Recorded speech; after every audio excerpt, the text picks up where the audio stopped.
کلمات اور وظیفوں کے بڑے قدردان تھے.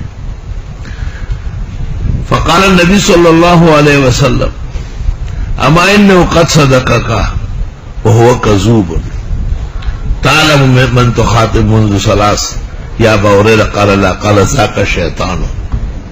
شیطان بھی آیت الکرسی جانتا ہے اور خوب ڈرتا ہے اس سے. آیت الکرسی ان آیات میں سے ہے جن کی فضیلت بے انتہا ہے. 18 مقام پر تو اس میں اللہ کا نام ہے ظاہراً مضمراً 18 جگہ ہے, اور قرآن میں کوئی آیت نہیں جس میں 18 جگہ خدا کا ذکر ہو. اور یہ توحید کی پونجی ہے. صبح و شام پڑھنا چاہیے 10-10 مرتبہ. تکلیف بڑھ جائے تو 25 مرتبہ کرنا. اگر آپ یہ چاہیں کہ دنیا کا کوئی آدمی آپ کو نہ چھیڑے, اور جو چھیڑے وہ سر کے بل گرے اور مرے, تو 101 مرتبہ روزانہ پڑھا.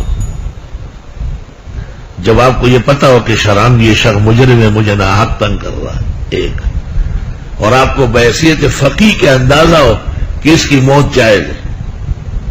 اگر آپ نے جذبات, غضب اور دشمنی سے کام لیا تو اللہ آپ کو دونوں جہانوں میں تباہ کر دے گا, جھوٹے ہوں گے.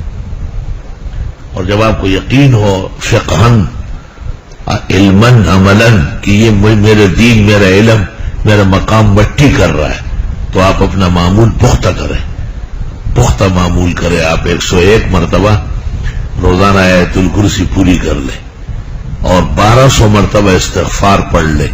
استغفر اللہ بھی کافی, استغفر اللہ العظیم بھی کافی ہے, استغفر اللہ ربی بھی کافی ہے, 1200 مرتبہ. اور جب آپ کہیں کہ 24 گھنٹے میں دعا قبول ہو جائے تو 12,000 مرتبہ پڑھیں. جن کا اعتقاد ہے ان کو اجازت ہے, اور جو بد اعتقاد ہے ان کو اجازت نہیں. وہ نہ پڑھے, ان کا نقصان ہو. سب ایک جیسے نہیں ہوتے. جو اعتقاد ہوتا ہے اس کی علامت ہے کہ وہ خوش ہو جاتا ہے, اور جو بد اعتقاد ہوتا ہے اس کو وہ متعجب ہوتا ہے. یہ تعجب انکار کی دلیل ہے.